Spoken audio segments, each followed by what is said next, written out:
da minha vida é muito interessante. Eu sou uma pessoa muito satisfeita com o que eu faço, porque eu sempre fiz o que eu queria fazer.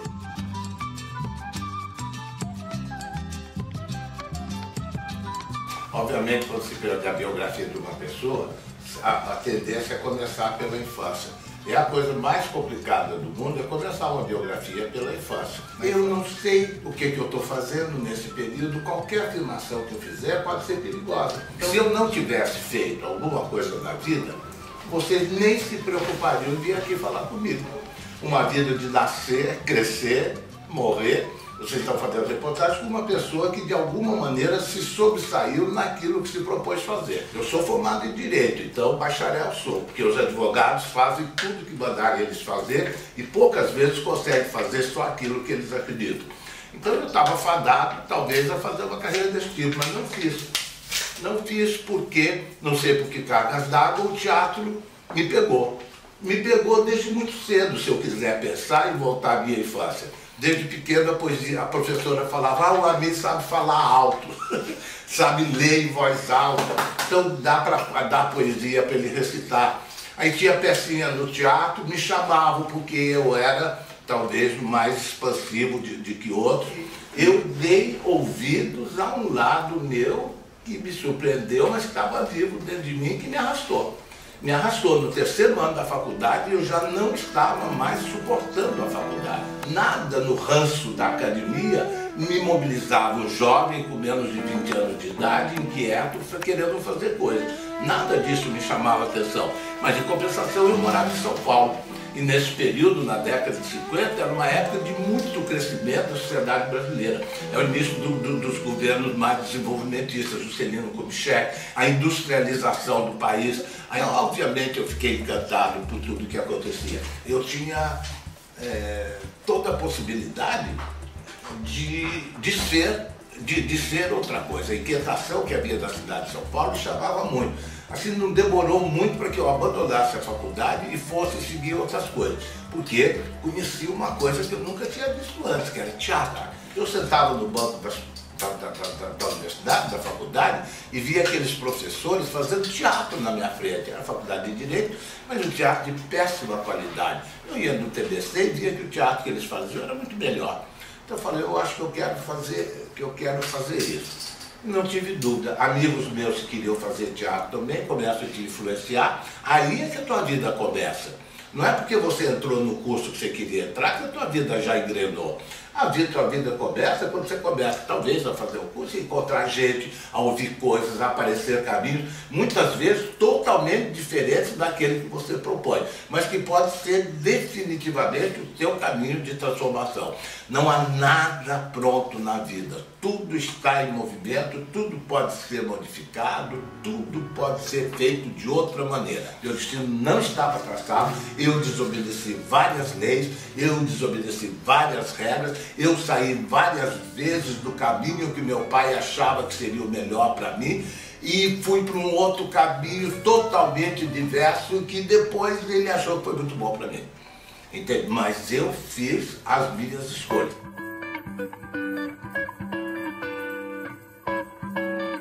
Quando eu escolhi o teatro, eu escolhi a vida. Era uma alternativa que se oferecia como um lugar brilhante para um jovem na década de 50. Hoje eu não me preocupo mais com o teatro como forma de espetáculo, feito numa sala de espetáculo, por uma burguesia da classe média, da burguesia, que paga ingresso para assistir. Hoje eu faço um tipo de atividade cultural que se espalha pelas ruas da cidade.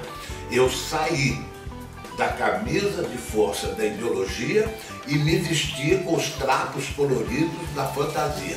Sair dos espaços fechados do pensamento elitista para as áreas abertas e públicas. Eu estou negando tudo que essa sociedade construiu.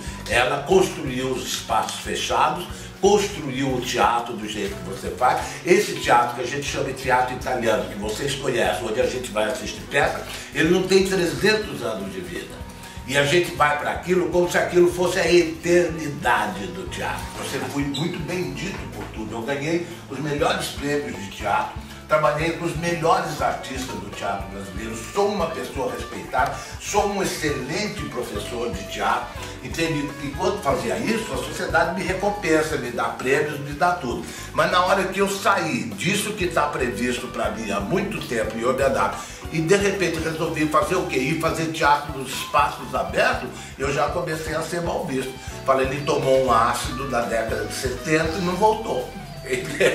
Ele está viajando, por quê? Minha liberdade exigia isso, eu estava sufocado, preso no teatro oficial. Eu estava submetido à censura, estava submetido às regras do mercado e eu só era chamado para fazer o meu último trabalho. Eu sempre estava querendo fazer o meu próximo trabalho.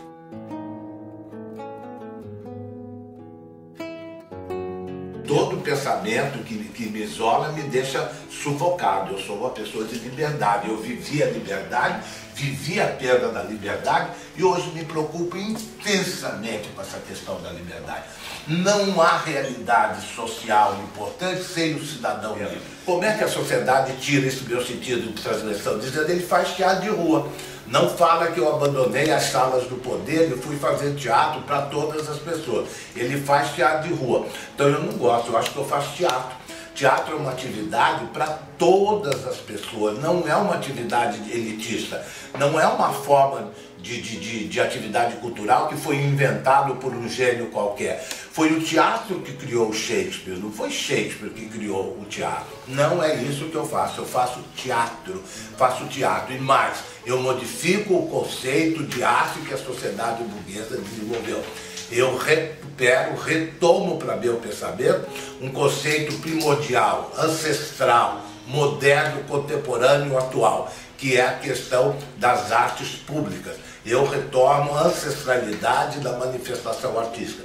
Eu trabalho com a ideia de arte pública, arte que não se vende e não se compra, arte que se realiza no contato direto do autor ou de sua obra com a população, sem discriminação de nenhuma espécie e em qualquer lugar onde se queira que isso se dê.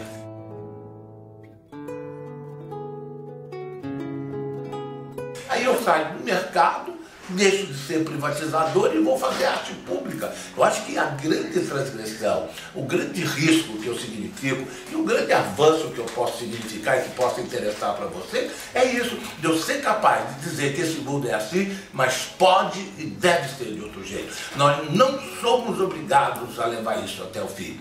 Deixa que a própria decadência vai levar isso até o fim. Enquanto isso, eu vou construindo outro mundo. Porque a hora que esse todo tiver sido desmoronado, eu espero estar nascendo das cinzas com o meu trabalho. Nós queremos falar de um outro teatro. Um teatro onde o público não esteja envolvido pelo edifício teatral. Um teatro onde o acontecimento teatral não esteja envolvido, a não ser pelo seu próprio público. Nós queremos falar de um teatro aberto, do teatro de rua de todos os tempos.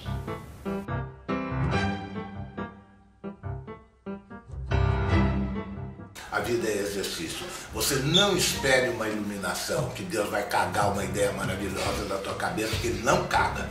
Não faz isso mesmo, entende? Se você não se virar, não tem.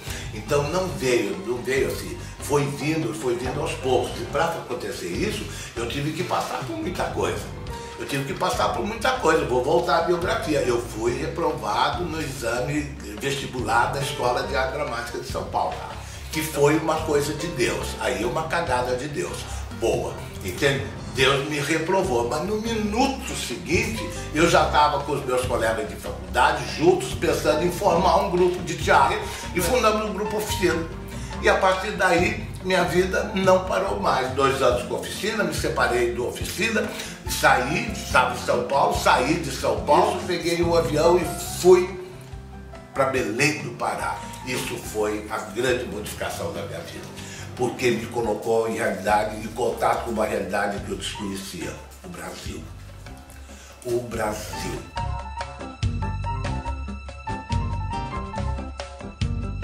Belém do Pará modificou a minha vida. Para eu chegar na rua hoje, era essencial que eu tivesse conhecido uma realidade amazônica que eu desconhecia. E sair de Belém do Pará também foi muito importante, porque eu já saí de lá modificado. E, obviamente, ao sair de Belém do Pará, por ironia do destino, quis o destino que eu não conseguisse chegar em São Paulo.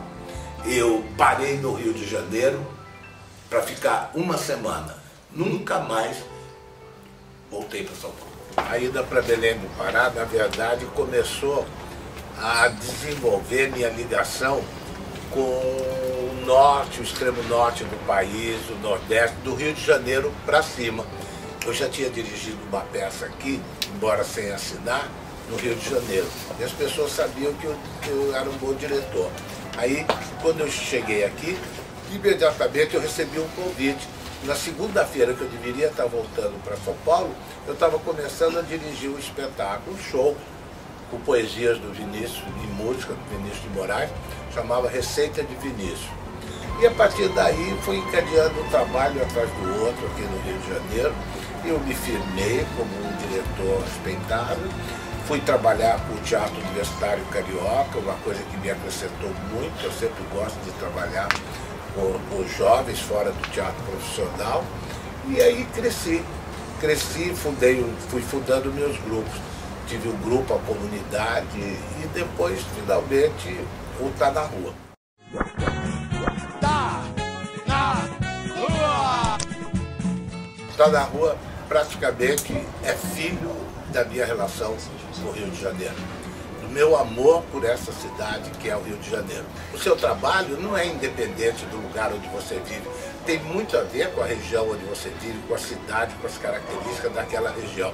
Então, se você pegar o meu relato, você pode ver que nós estamos começando a nossa história, um menino do interior, chegando na cidade grande, a cidade grande que é São Paulo, na metrópole, a cidade dos arranha-céus, dos viadutos, do tráfego intenso e tudo. E aí, de repente, eu saio lá de São Paulo, pego um avião, sobrevoo a Amazônia. E tenho que sair de São Paulo para a Amazônia, aterriço em Belém do Pará, vou ver a Amazônia, tenho contato com essa parte do país que eu desconhecia totalmente, que me enriquece de uma maneira enorme e me coloca em contato com os espaços abertos e com a população. Cidade na época pequena, com cerca de 400 mil habitantes, hoje ela está com 3 milhões de habitantes, ela também foi sufocada pelo desenvolvimentismo descontrolado que veio com a ditadura militar para aquela região, e foi muito importante para mim eu ter passado por esse ciclo de amadurecimento, dando aula em Belém do Pará, na Escola de Teatro Belém do Pará, que foi criada por mim. Nós fomos lá, fizemos um curso experimental, a convite de uma amiga minha e um amigo, e a reitoria da Universidade Federal do Pará resolveu transformar aquele curso inicial que eu tinha dado, de iniciação ao teatro, num curso regular da Universidade Federal do Pará. Agora, o que eu acho melhor é sair da metrópole e ir para a floresta, e quando volta, depois de ter ido para a floresta, ia ser muito difícil eu voltar para a cidade grande, como São Paulo. Eu voltei para o Rio de Janeiro. O Rio de Janeiro aí me deu a noção exata da cidade, onde eu queria, onde eu poderia viver e onde eu conseguiria ter as coisas que tem em São Paulo e as coisas que tem em Belém do Pará. Fui trabalhar no Museu de Arte Moderna, onde eu já usava um espaço que não era o convencional, não tinha palco nem plateia. Ali no museu consegui fazer uma peça chamada Construção, que tinha uma discussão política forte, que ficou 3 meses proibida pela censura, o espetáculo pronto, e eu ensaiando o espetáculo nesses 3 meses, para fazer ele ficar cada vez melhor. E finalmente conseguimos liberar, a censura liberou, em cima do argumento que não era um teatro oficial, que era um espetáculo para só frequentadores do museu, que não precisava ter preocupação com a censura, e era um espetáculo forte, politicamente violento, com luta armada até. Eu viajei, fui para os Estados Unidos num evento de teatro nos Estados Unidos, em Nova York, e quando voltei, o meu grupo sozinho tinha realizado o que era um sonho meu, saído para a rua. E eles vieram me contar, emocionados, que eles tinham feito uma incursão na rua ali em Botafogo, ficado 10 minutos na rua fazendo coisas, com o coração na boca, nervosos, e voltaram correndo para dentro de casa. Falei, caramba, então vocês já fizeram isso, comigo eu não teria coragem, mas se vocês já fizeram isso, vamos embora. Então nós temos que ir para a rua mesmo, e fomos.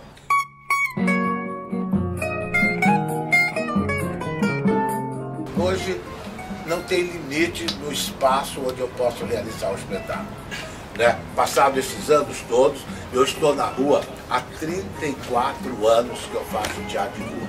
Eu estou na rua tão à vontade quanto eu estou na minha casa. Olha para a rua! Olha a roda, tu tá na rua! Ahora! Teatro!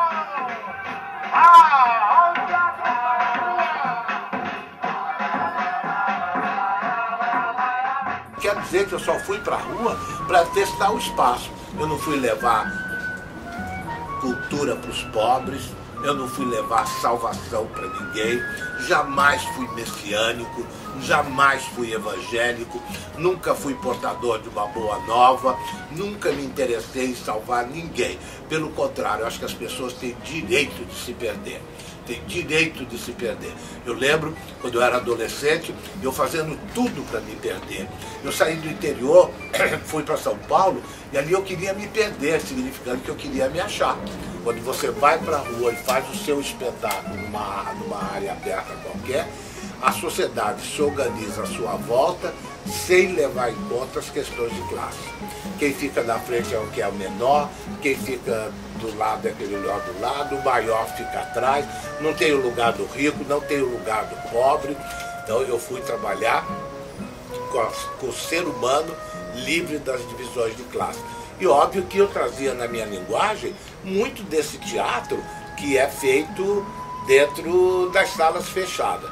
E no contato com uma população libertária como essa, uma população heterogênea, eu teria que rever a minha linguagem. Que linguagem é essa? Como é que eu estou trabalhando? Como é que você dialoga com uma plateia no meio da rua? Se você vai ter no meio da rua com a plateia a mesma relação que o espetáculo tem de cima do palco para uma plateia fechada.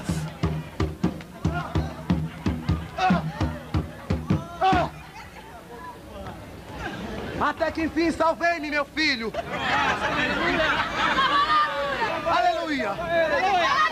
Glória a Jesus, como estou feliz! Minha Santa Terezinha, minha Santa Bernadette, meu São Miguel Arcanjo! Ora, meu Deus, como estou tão feliz! Ora, estou A Idade Média, o grande teatro da Idade Média, o grande teatro espanhol do século de ouro, o grande teatro elisabetano, e se você, a comédia dell'arte, Shakespeare, Molière, e se você quiser ir mais para trás, o grande teatro grego, onde toda a população estava representada. Quando eu fui para a rua, tudo isso se juntou na minha cabeça. E a história do teatro, que era contado por aqueles que contam a história do teatro dominante, passou a ser diferente para mim. Falei, eu estou muito mais perto do Shakespeare e do Molière agora do que estava antes. Então, indo para a rua, em vez de perder contato com o teatro, eu aprofundei a minha relação com o teatro.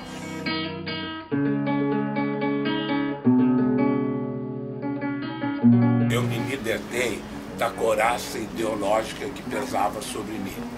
Eu tirei o gesso. Eu tirei a armadura, me libertei dessa couraça ideológica, joguei fora esse sentimento, esses afetos e comecei a trabalhar com afetos de outra qualidade, de outra natureza.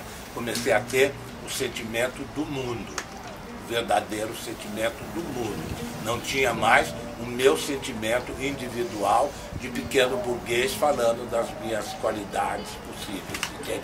Da minha vaidade, do meu ego, essas coisas todas. Modifiquei a minha linguagem para falar com o cidadão na minha frente.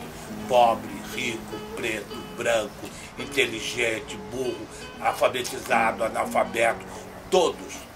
Os meus atores também tiveram de romper a origem de classe média, de educação pequeno-burguesa que receberam, para entrar em contato com os valores humanos mais permanentes, que estão acima ou abaixo das ideologias. Botar na rua, ter feito isso, foi uma grande modificação, porque nós fomos para ver o espaço e encontramos as pessoas. Ninguém, graças a Deus, ninguém pede autógrafo pra gente. Mas já recebemos pedaço de abacaxi, já comemos pastel de graça, já ganhamos fotografia, já nos deram cigarro. Fazem tudo para demonstrar a gratidão e falar isso que é teatro, entende? livres da ideologia, em sintonia com a história. O primeiro sangue que a humanidade teve foi o sangue ó. Por isso o sangue ó é doador universal. Então nós somos sangue ó. Nós artistas, a arte pública é sangue ó. A arte pública é sangue que pode ir para qualquer organização afetiva que ela vai alimentar essa organização. Não há nada mais antigo que o teatro. E feito dessa maneira, não há nada mais novo do que teatro. Eu quero dizer com isso que o teatro é uma arte eternamente velha e eternamente nova. E quanto mais você chegar na natureza pública dessa manifestação humana, mais perto você vai chegar num lugar de construção da utopia, e um lugar possível para o ser humano ser feliz e acreditar nisso.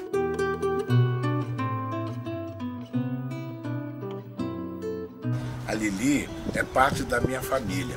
Eu tenho um filho que é deficiente auditivo, é surdo-mudo. Eu tenho uma sequela de pólio, eu tenho um problema na perna. A Lili tem 3 pernas. Então, é um conjunto maravilhoso. Só a minha mulher que não tem nenhuma dificuldade física, mas ela finge que tem só para ficar igual a gente. Mas a Lili é uma coisa, ela nasceu com 3 pernas, pequenininha, não tinha força para chegar da teta da mãe. Eu empurrava ela devagarzinho com o dedo, não fazendo o esforço por ela, mas ajudando ela a fazer o seu próprio esforço para que ela pudesse se alimentar e crescer. Eu espero que o meu teatro seja esse dedo que empurra o espectador para as fontes melhores de alimentação que o ser humano pode ter. Eu acho que a Lili tem tudo a ver com isso, viu? Pelas dificuldades que ela teve que vencer, eu tive, meu filho teve, ela tem, entende? E como isso significa um desafio para a gente estar mais vivo. Ela é uma parte minha mesmo, parte de nós todos.